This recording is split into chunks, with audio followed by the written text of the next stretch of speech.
Right now, something in you wants to move, and you don't fully know why yet.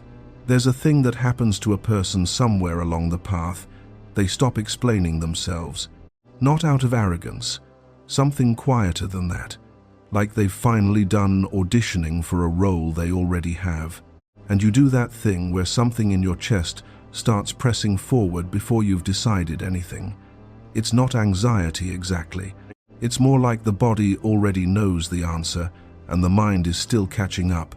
The shoulders tighten, the throat opens. Something in you is getting ready and you're not entirely sure what for. Fearful. What's interesting is this didn't start today. It's been building since the last time you dreamed about a stage or a journey and woke up with that strange sense of readiness, weeks of it, quietly seeding the ground. And then, almost in passing, there's the Sun conjunct Betelgeuse on June 19th at 6:28 p.m. And the strange thing isn't the event itself. The strange thing is what it's been preparing you to receive, because timing is written in the sky, and almost nobody's talking about what that actually means for someone who's already at the threshold. On June 19th at 6:28 p.m., the Sun reaches exact conjunction with Betelgeuse, the great red supergiant, anchoring the right shoulder of Orion, fixed star of warrior kings and prophetic thresholds. Betelgeuse sits at approximately 28 degrees of the sign of transmission, a degree long associated with the edge of one chapter and the irrevocable beginning of another. The Sun in this sign of outward reach is already attuned to communication and duality, but when it meets Betelgeuse, that intellectual energy takes on mythic weight. Betelgeuse carries the Ptolemaic nature of Mars and Mercury combined. Ambition with voice, drive with precision, the capacity to act and to articulate that action simultaneously. What makes this configuration unusual is that Betelgeuse is one of the few first-magnitude fixed stars still rising in cultural resonance, and this year its conjunction with the Sun lands in the final degrees of its sign, where solar energy sits at peak tension before entering the sign of foundations and the private self. You are standing at the exact fulcrum between public declaration and private transformation. The sky is not speaking in metaphors right now. It is speaking in degrees, in minutes of arc, in the specific language of a moment that has been building for months. And whether you feel this as clarity or as pressure, you are feeling it, and that feeling is precisely what we need to examine now. Stop. Feel that pulse? That's the transit activating in you. Some of you reading this right now feel it as electricity, a sudden sense that things are finally beginning to move, that the waiting is ending, that your name is being called from somewhere just ahead. That is Betelgeuse lighting the solar path. That forward pull is real. It has astrological weight behind it. Others are feeling the same energy as a tightening in the chest, a restlessness that won't resolve into a specific action, a strange grief mixed with anticipation. That is equally valid. Fearful. Both reactions confirm the same thing. The configuration is activating. The difference is only in your nervous system's translation. What matters is that this energy, unanchored, disperses. It needs a direction. We'll get there. Think back to late May, roughly the window between May 20th and June 5th. That period carried the weight of Saturn's recent square to the lunar nodes, a configuration that pressed on long-term commitments, on the structures you've built and whether they still fit the person you're becoming. Many of you felt a particular kind of stuckness during those weeks, not the dramatic stuckness of crisis, but the quieter, more corrosive kind. The sense that effort wasn't translating, that you were doing the right things and nothing was shifting, that doubt had moved into the house and wasn't paying rent. That wasn't punishment, that was compression. The same principle that governs a bowstring, maximum tension held long enough, creates the conditions for maximum release. The ground you felt stuck in was being seeded. What you're feeling now, this forward pressure in the chest, is the accumulated energy of that compression beginning to find its exit point. June 19th is that exit point. The container has been filling. It is now full. And here's where the energy shifts. Those of you who have spent recent weeks feeling like your voice has been muffled, like you've been saying the right things and they're landing wrong, or not landing at all, this conjunction speaks directly to your situation. You felt the mismatch between what you're capable of and what the environment has been allowing. That mismatch was not a sign of your inadequacy. It was the pressure of the bowstring at its fullest tension. When the Sun meets Betelgeuse in the zone of communication and short-range movement, the channel opens. The third house in any chart governs your pitches, your conversations, the short-range moves that build toward the long-range vision. What shifts is your capacity to be heard as you actually are, not as you've been performing. A conversation you've postponed, a proposal you've held back, a truth you've been circling, these find their moment.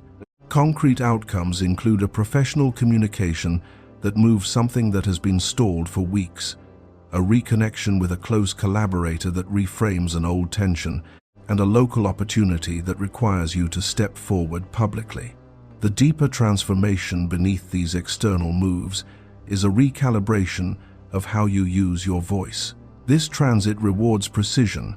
The person who chooses the right word at the right moment is more powerful than the one who simply speaks loudest. This is your threshold. Step through it with intention. And here's where the energy shifts. For those of you who recognize yourselves in the pattern of holding complexity without resolving it prematurely, who do it best, and who know exactly what it costs, the terrain of recent weeks has tested that capacity to its limit. Something in the structure of how you express yourself, how you take creative risks, how you allow yourself to be seen, has been under sustained pressure. You felt the weight of that. The places where you used to feel alive have felt more effortful, more scrutinized, more conditional. The Sun-Betelgeuse conjunction activates the zone of shared resources and transformation through depth, the territory of what moves beneath the surface of agreements, partnerships, and financial arrangements. Something that has been locked, a negotiation, a contract, a conversation about shared power, begins to move. Concrete outcomes. A financial arrangement that has felt stagnant reaches a new stage. A deep relational truth surfaces and can finally be addressed cleanly, and a project requiring another person's resources or endorsement receives its green light. The internal shift is subtler and more important. You're being asked to trust that transformation doesn't require you to destroy something first. The mythology of burning to be reborn is true, but this transit offers a different path, one where you shed without burning, where you evolve without casualties. This is your reclamation. So far, we've explored the mechanics of the Sun-Betelgeuse conjunction and its activation of two distinct life areas for people at the epicenter of this shift. You can already feel it when your attention keeps returning to one specific situation, one conversation, one door you haven't opened yet. But there's something we haven't addressed yet.